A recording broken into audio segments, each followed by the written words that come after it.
광야에서 우리 조상들에게 증거의 장막이 있었으니 이것은 모세에게 말씀하신 이가 명하사 그가 본 그 양식대로 만들게 하신 것이라. 우리 조상들이 그것을 받아 하나님이 그들 앞에서 쫓아내신 이방인의 땅을 점령할 때에 여호수아와 함께 가지고 들어가서 다윗 때까지 이르니라. 다윗이 하나님 앞에서 은혜를 받아 야곱의 집을 위하여 하나님의 처소를 준비하게 하여 달라고 하더니 솔로몬이 그를 위하여 집을 지었느니라. 그러나 지극히 높으신 이는 손으로 지은 곳에 계시지 아니하시나니 선지자가 말한 바 주께서 이르시되 하늘은 나의 보좌여 땅은 나의 발등상이니 너희가 나를 위하여 무슨 집을 짓겠으며 나의 안식갈 처소가 어디냐. 이 모든 것이 다 내 손으로 지은 것이 아니냐 함과 같으니라. 목이 곧고 마음과 귀의 할례를 받지 못한 사람들아, 너희도 너희 조상과 같이 항상 성령을 거스리는도다. 너희 조상들이 선지자들 중에 누구를 박해하지 아니하였느냐. 의인이 오시리라고 예고한 자들을 그들이 죽였고 이제 너희는 그 의인을 잡아 준 자요 살인한 자가 되나니 너희는 천사가 전한 율법을 받고도 지키지 아니하였다 아니라. 아멘. 자, 오늘 사도행전 7장 44절로 53절에 있는 말씀의 제목 성전의 의미다 라는 말씀으로 말씀을 증거하려고 합니다. 우리 온라인 예배를 들으신 분과 현장에서 예배 드리신 분과 함께 이렇게 인사해 보겠습니다. 특별히 온라인에서 예배 드리신 분은 크게 예배를 드려주시고요. 우리 현장에 있는 분들은 눈으로만 서로 간에 이렇게 인사를 나눠주시기 부탁드립니다. 이렇게 하면서 인사 나누겠습니다. 성전을 주신 주의 뜻을 깨달읍시다. 시작. 성전을 주신 주의 뜻을 깨달읍시다. 바람을 주시오. 참 아동과 그렇게 또 예배드리니까 좋네요. 또 같이. 그래서 국가의 또 방침에 따라서 창문을 3개를 다 열어놨습니다. 열어놔서 소통이 이렇게 공개하고 통할 수 있도록 했고 아동부도 다 열어놔서 예배를 드리고 있습니다. 아동부가 예배를 드리니까 참 좋은 것 같아요. 왜요? 힘이 납니다. 아이들 소리가 들리니까 참 감사합니다. 자, 성전의 의미. 우리에게 성전을 주셨던 하나님의 의미가 무엇일까요? 우리가 오늘 그것을 묵상하려고 합니다. 로마교회가 망할 때요, 로마교회 신부들이 모여서 무엇을 했냐면요, 죄를 회개하고 바르게 살려는 생각을 하지 않고 성전 꼭대기에 피레침이 있었는데 그 피레침에 천사가 몇 명이나 앉을 수 있을까? 이 문제 갖고 싸웠습니다. 한 사람이야. 천사가 그래도 10,000명을 앉을 수 있어. 그거 갖고 싸웠다는 거죠. 예수님은 정작 한 번도 피레침에 천사가 몇 명이 있을까라는 얘기를 하지 않으셨는데 로마교회 신부들이 그랬다. 러시아 정교회가 부패될 때 볼셰비키 혁명이 일어났습니다. 그 혁명이 일어나기 전에 3일 동안 러시아 정교회 신부들이 한 일이 무엇이냐면 우리가 예배를 인도할 때 황금색 가운을 입을 것인지 황금색 가운을 입을 것인지 예수님의 피를 상징하는 뭐요? 붉은색 가운을 입을 것인지 갖고 뭐였답니까? 끊임없이 싸웠다는 것입니다. 그러다 뭘 맞았다고요? 볼셰비키 혁명을 맞이하게 되었다는 것입니다. 예수님이 한 번도 황금색 가운을 입어야 되는지 붉은색 가운을 입어야 되는지에 대해서 말씀하시지 않으셨는데 그 문제로 싸웠다는 거죠. 우리나라 교단에서도 어떤 일이 있었습니까? 축도할 때 축원하옵나이다 라고 할 것인지 뭐라고요? 축원할지어다 이 문제로 가지고 뭐였습니까? 피 터지게 싸웠고 또 뭡니까? 교단이 분리되어지는 것을 볼 수가 있다는 것입니다. 주님은 분명히 우리에게 복음을 증거를 했는데 복음을 받아들이는 사람들은 새롭게 다른 것을 가지고 뭐하고 있다고요? 싸우고 있다라는 것입니다. 그렇습니다. 주님을 전하고 회개하고 우리가 새 사람이 될 때면 모두가 그리스도의 형상을 닮아가는 예수님을 닮아가는 그리스도인들이 되어야 되는데 엉뚱한 곳에서 논쟁하고 있다라는 사실입니다. 자, 그렇다면 하나님께 우리에게 성전을 주신 의미가 무엇일까요? 하나님께서는 우리에게 구약에는 성막을 주셨고요. 솔로몬 시대 때부터 뭐 주셨습니까? 성전을 주셨다는 거죠. 성전을 주셨어요. 그렇다면 오늘 우리에게 이 성전의 의미는 무엇일까요? 이 성전의 참 의미를 깨닫고 성전인 우리가 주님 앞에서 바르게 살아갈 수 있는 믿음의 백성들이 되어지기를 간절히 소원합니다. 첫 번째, 우리에게 주는 성전의 의미는 무엇이냐? 화면 나와주고요. 하나님과 동행하는 증거입니다. 우리가 성전에 모였다는 것은 내가 누구와 동행하겠다? 하나님과 동행하겠다는 건 뭐예요? 증거하는 것이 성전의 의미라는 것입니다. 따라서 우리가 오늘 예배를 드리기 전에 일주일 동안 삶을 뒤돌아보면서 기도합니다. 내가 하나님과 동행했는가? 동행하지 않았는가? 살펴봐야 합니다. 오늘 44절에 이렇게 얘기하고 있어요. 제가 읽습니다. 여러분 읽지 마세요. 광야에서 우리 조상들에게 증거의 장막이 있었으니 이것은 모세에게 말씀하시니까 명하사 그가 본 그 양식대로 만들게 하신 것이라. 증거의 장막이 있었다는 것입니다. 증거의 장막 무엇입니까? 성막입니다. 성막은 하나님께서 모세를 통해서 이스라엘 백성에게 주셨습니다. 이 성막은 곧 하나님을 만날 수 있는 장소였고 예배드리는 장소였고 교제하는 장소였고 죄를 용서해주는 특별한 장소였다라는 것입니다. 그리고 특별히 이 장막은 성소와 지성소로 나누어져 있었고 지성소 안에는 하나님의 법궤가 있었습니다. 따라서 이 그들이 광야 생활할 때 성막이 늘 그들이 뭐요? 가운데 위치해 있었습니다. 그 이스라엘 지파는 뭐요? 동서남북으로 몇 지파씩이요? 세 지파씩 있어서 총 12지파가 움직였다는 것입니다. 이스라엘 백성들이 이동할 때마다 성막을 중심으로 이동했다는 것입니다. 그렇습니다. 그들의 성전의 의미는 무엇입니까? 하나님과 동행하는 삶의 중심이 뭐였다는 거예요? 성전이었습니다. 따라서 이 성막은 단순히 하나님을 신뢰하는 대상이 아니라 하나님께 친히 나의 삶에 들어와서 간섭하시는 것을 의미하고 있습니다. 객관적으로 하나님을 믿는 사람과 하나님과 동행하는 사람이 있습니다. 그러나 이 둘은 하늘과 땅만큼 차이가 있습니다. 우리는 하나님을 믿는다고 고백할 수 있습니다. 여러분에게 묻겠습니까? 하나님을 믿으십니까? 아멘? 아멘이라고 얘기할 수 있습니다. 그럼 다시 묻겠습니다. 여러분 하나님과 동행하고 계십니까? 그 질문 앞에는요 말하지 못하는 사람도 있을 수 있습니다. 왜 그렇습니까? 믿는 것과 동행하는 것이 다르기 때문에 그렇습니다. 내가 하나님을 인정하고 믿을 수 있습니다. 주일 나라서 찬양하고 헌금하고 봉사하고 다 할 수 있습니다. 그러나 정말 하나님과 동행하고 있느냐? 이것은 전혀 다른 문제라는 거예요. 제가 어떤 사람을 만났습니다. 악수하고 이야기할 수 있습니다. 그렇다고 내가 그 사람과 동행했다고 얘기할 수 있습니까? 아닙니다. 동행이란 하루 종일 24시간 그 사람과 함께 사는 것입니다. 하나님과 동행한다는 것은 하나님과 함께 하루 종일 모여 24시간 동안 사는 것이라는 겁니다. 이스라엘 백성 가운데 성막의 가운데 있었다는 것은 하나님과 동행하는 증거였습니다. 즉 이들은 그 성막을 보면서 내가 누구와 동행하지? 하나님과 동행하고 있다는 것을 보여줬다라는 사실입니다. 그렇습니다. 오늘 우리에게 주는 이 성전의 의미는 무엇이냐면 내가 하나님과 동행하고 있는 증거를 보여주고 있습니다. 그 당에 다 여러분들 올라오셨습니다. 힘들게 올라오셨어요. 두려움을 가지고 올라오셨을 것입니다. 근데 우리 올라온 이유가 뭐예요? 내가 하나님과 동행하고 있습니다. 그때 물어야죠. 내가 일주일 동안 삶 속에 하나님과 동행했는가? 하나님이라는 이름을 주일날만 딱 기억하고 월요일서부터 토요일까지 한 번도 하나님의 이름을 생각지는 않고 살지는 않았는가? 이 성전에서 우리 스스로가 뭐예요? 뒤돌아보고 내가 성전에 왔다는 것은 하나님과 동행해야지, 동행하는 증거를 내가 잘 보여주며 살아가야지 라고 깨달을 수 있는 우리 믿음의 백성이 되어줘야 합니다. 사랑하는 예단가족 여러분들, 혹시 삶이 두려우세요? 미래가 걱정되시나요? 삶의 불안과 염려가 끊이지 않으십니까? 무엇 때문에 그런지 생각해 보십시오. 어차피 내 인생의 최종 결정자는 내가 아니라 예수 그리스도입니다.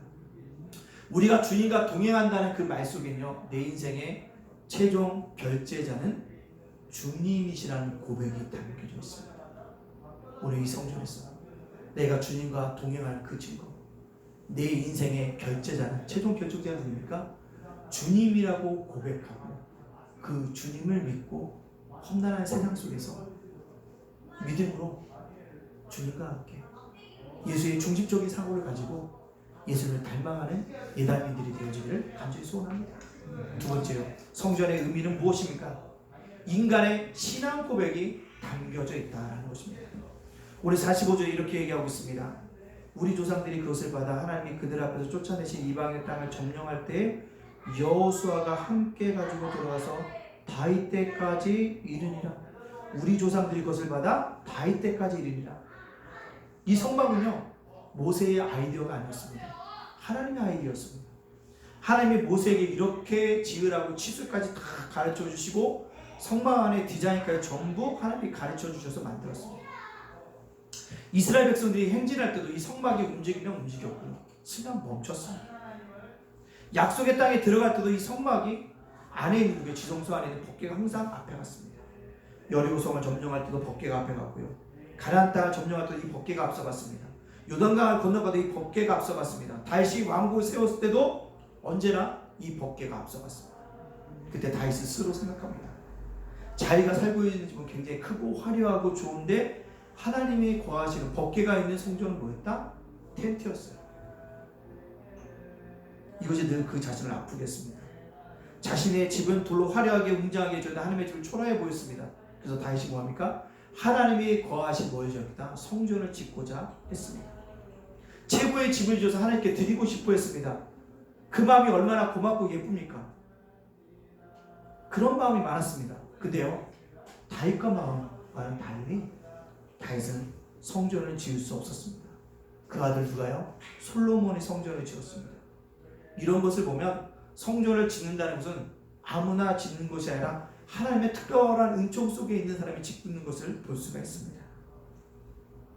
성전은 다윗처럼 하나님의 거하신 전을 사모해도 지을 수 없음을 우리에게 보여주고 있습니다. 그래서 47절에 누가 지었다고 얘기합니까? 솔로몬이 그를 위하여 집을 지었습니다. 솔로몬이 그를 위하여 집을 지었습니다. 그렇습니다. 다윗이 요구했는데 성전을 누가 지었다고? 솔로몬이 지었다는 것입니다. 솔로몬이 지어서 가장 아름다운 성전을 지었습니다. 왜냐하면 하나님이 거하시는 집이었기 때문에 그렇습니다. 그렇습니다. 인간은 이처럼 성전 안에는 그가 가지고 있는 신앙과 정성이 내포되어 있다는 것입니다. 왜요? 다윗은 어떤 마음으로 성전을 지었습니까? 사모하는 마음이 있었어요. 주님을 그리워하는 마음이 있었다는 것입니다. 그렇습니다. 성전에서 주시는 우리의 의미는 뭐냐면 내가 주님을 정말 그리워하고 있는가, 사모하고 있는가 바라봐야 합니다.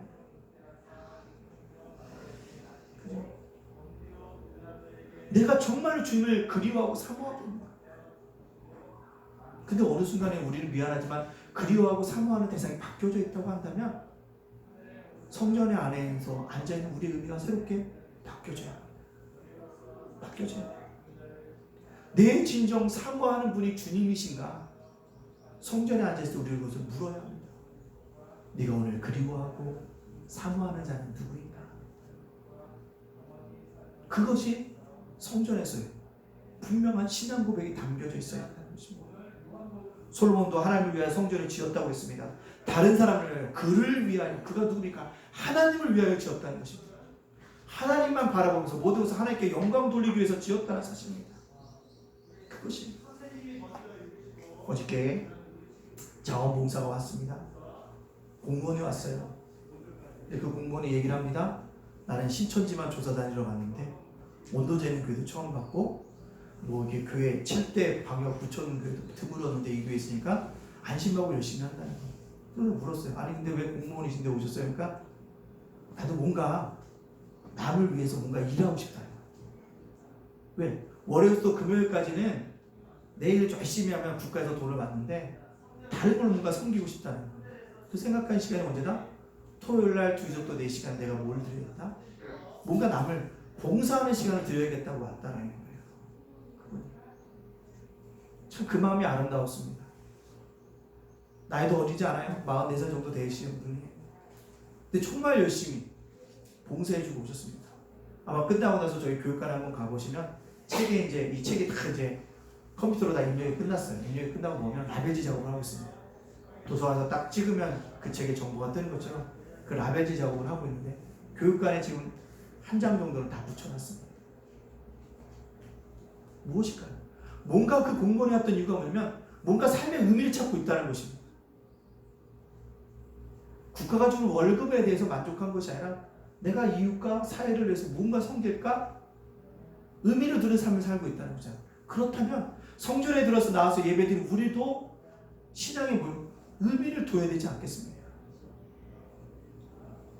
내가 정말로 주님을 그리워하고 사모하고 있는가? 내가 그를 위하여 살아가고 있는가? 이 질문 앞에 우리가 대답할 때 성전의 참 의미대로 살아갈 수 있는 믿음의 백성들이 되어질 수 있습니다.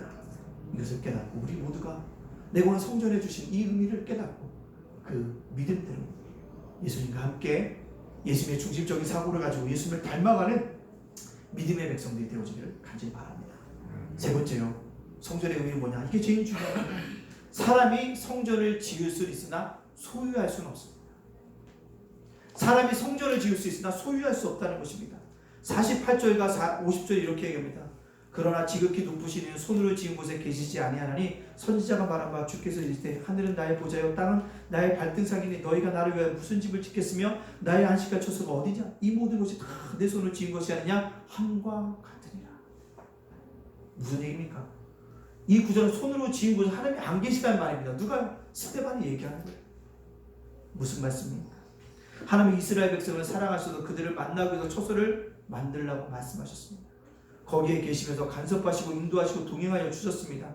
그러므로 하나님 반드시 그 성막 안에 계십니다. 법정에 서서 스데반은 그렇게 알고 있었던 이스라엘 백성들 안에서 하나님이 사람의 손에 지은 곳에 계시지 않았다고 말씀하고 있습니다. 이 말의 뜻은 무엇일까요? 그 말 뜻은 하나님은 예담교회 안에 계십니다. 그러나 교회 밖에도 계십니다. 교회 밖에도 계십니다. 장소의 제한을 받지 않으시는 분이라는 것입니다. 그런데 사람들은 언제나 자기 중심적으로 생각합니다. 사람들의 큰 위기가 무엇입니까? 하나님을 안 믿는 것이 아니라 믿음의 사람들의 큰 문제가 무엇이냐면 자기식으로 하나님을 믿는다는 거예요. 자기 방법으로, 자기 생각, 자기 경험, 자기의 지식을 가지고. 예수를 잘 믿는 자일수록 이 문제가 더욱더 드러납니다. 심각합니다. 하나님의 관점에서 보지 않고 내 관점에서 봅니다. 성경의 관점에서 하나님을 생각해야 되는데 내가 생각하는 하나님을 고백하려고 합니다. 내 경험, 내 지식, 내 취향, 내 방법, 내 시각, 내가 속해 있는 분야에서 하나님을 보려고 합니다. 왜일까요? 그것은 하나님을 소유하려고 하기 때문이었습니다. 하나님을 독점하고 있기 때문에 그렇다는 것입니다. 여기에 근제가 있다고 솔로몬이 지적하는 것입니다.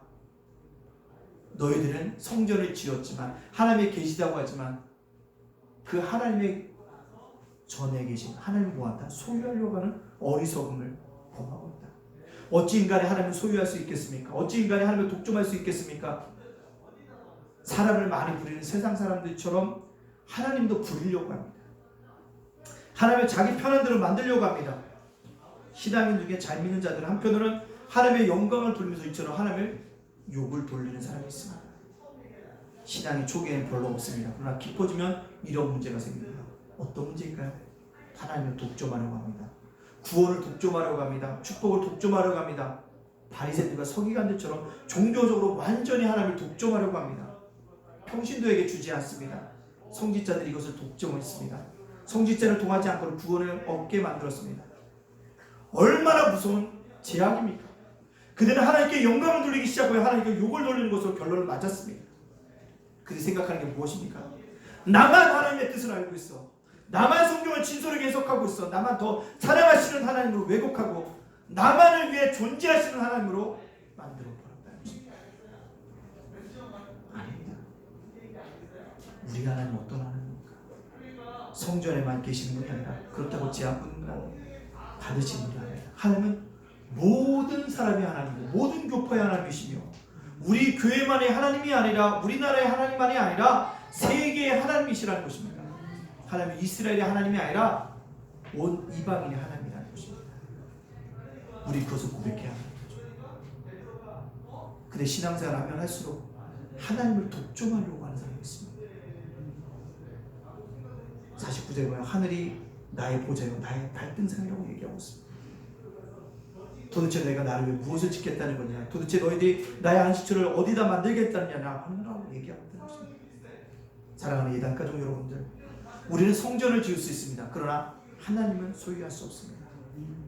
인간의 어리석음이 어디 있습니까? 우리가 하나님을 내 소유인 것처럼 착각하는 데 있다는 사실입니다. 하나님은 내 소유가 아닙니다. 우주가 하나님의 소유물인 것처럼 나 또한 누구요?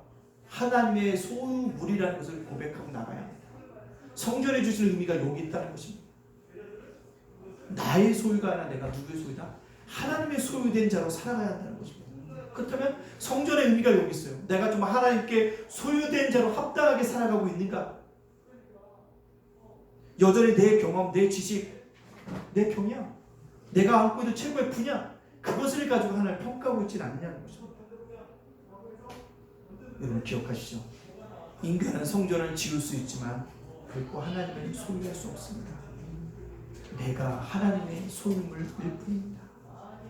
인간은 하나님을 제한할 수 없습니다.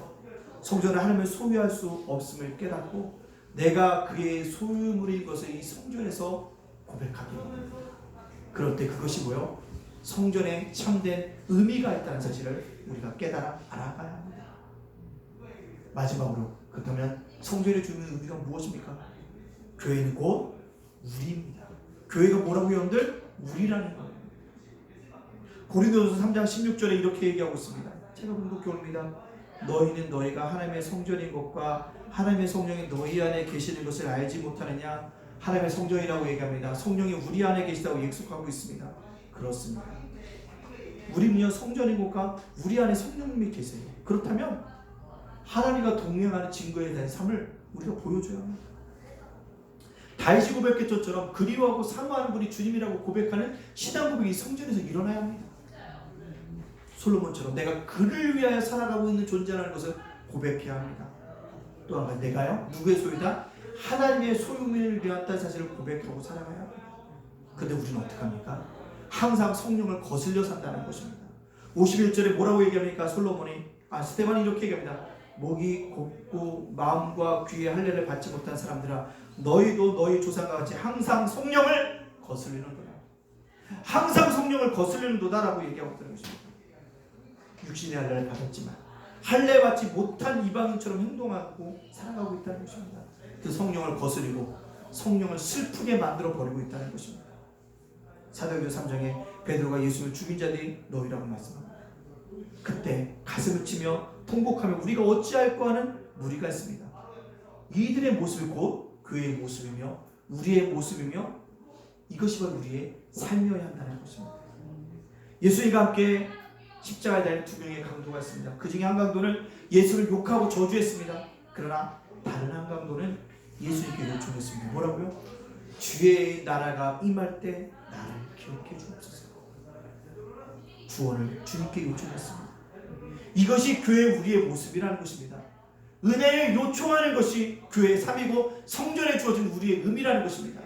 오늘 성전을 떠나기 전에 주님 한 주간 살아갈 때 하나님 은혜를 내려주세요. 내 자녀에게도 은혜를 내려주세요. 내 일터와 사업자에도 은혜를 내려주세요라고 성전을 우리가 고백해야 됩니다. 그리고 또 뭘 고백해야 됩니까? 주여 내가 회개할 곳이 있다면 이 성전을 내려가기 전에 철저히 회개할 수 있도록 인도해 주세요. 그 고백이 있어야 한다는 것입니다. 사랑하는 예단가족 여러분들, 가장 빛이 나는 삶을 살고 싶다면 최고의 주님을 여러분들 마음속에 모셔야 합니다. 삶이 초라하고 별 볼일 없다고 힘들어하지 말고 최고의 주인 앞에 무릎을 꿇고 그분의 종으로 살아가야 합니다. 종 혼자 잘났을 때가 아니라 최고의 주인을 만났을 때가 가장 빛이 납니다. 성전은 우리가 최고의 주인이신 예수 그리스도를 모시고 사는 것이 진정한 행복입니다. 이런 이야기가 있습니다. 우리의 한쪽 끝에 한쪽 손에 5손가락이 있습니다. 근데 어느 날 5손가락이 서로 자기 자랑을 합니다. 엄지부터 얘기합니다. 난 여기서 힘이 제일 세. 엄지를 지켜줍니다. 검지가 얘기합니다. 난 여기서 하는 일이 제일 많아. 그리고 젓가락질하고 총살을 다 맞았는데. 약지가 얘기하면 좀 그러긴데 내가 난 여기서 제일 키가 커갖고라고 얘기합니다. 네 번째 손가락 약지가 얘기합니다. 내가 없으면 뭘 끼지 못해? 결혼 반지를 끼지 못한다고 자랑합니다. 다들 자랑하니까 새끼손가락이 곰곰이 생각하다가 이렇게 말합니다. 뭐라고요? 니들 나 없으면 병신인 거 알지? 제가 이 말씀 드린 이유가 무엇입니까? 여러분 한 사람 한 사람이 모두 다 주님 앞에서 필요한 존재들이고 하나님 앞에서 최고로 소중한 존재라는 것입니다. 여러분 한 사람 한 사람이 없으면 온전한 공동체가 될 수 없다는 사실을 인식하시기 바랍니다. 나 한 사람 빠졌다고 무슨 표시가 날까? 내가 안 하면 누가 하겠지라는 생각은 지극히 자기 중심적이요 이기적인 생각입니다. 이제 우리는 성전의 참된 의미를 깨닫고 성전의 의미대로 살아갈 수 있는, 우리 삶의 의미를 부여하며 살아갈 수 있는 우리가 되어줘야 합니다. 다음 주는 한국교회 예배회복의 날입니다. 한국교회가 예배를 회복하자는 운동을 벌이고 있는 거예요. 왜요? 많은 사람이 교회에 오면 코로나에 걸릴 것 같은 그냥 막연한 포비아에 걸려져 있어요. 극복할 때가 되어졌다는 것입니다. 그 다음 주는 한국교회 예배 회복의 날이라 모든 성도가 함께 예배드리를 원해서 문자도 발송하려고 합니다. 엘리베이터 안에 붙여놨고요. 나가다 보면 다 붙여놨습니다. 한 번쯤 읽어보시고 우리가 예배를 회복할 수 있는 그런 주일로서 보내줘야 하는 것입니다. 그러기 위해서 성전의 참 의미를 깨닫기를 원합니다. 성전은 우리가 주님과 동행하는 삶의 증거인 것입니다. 성전이 우리를 주님을 사모하는 마음과 오직 주님만을 위하여 살아감을 고백할 때 성전의 의미가 있습니다. 하나님만을 소유할 수 없고 그분의 소유임을 고백하는 예단이 됩시다.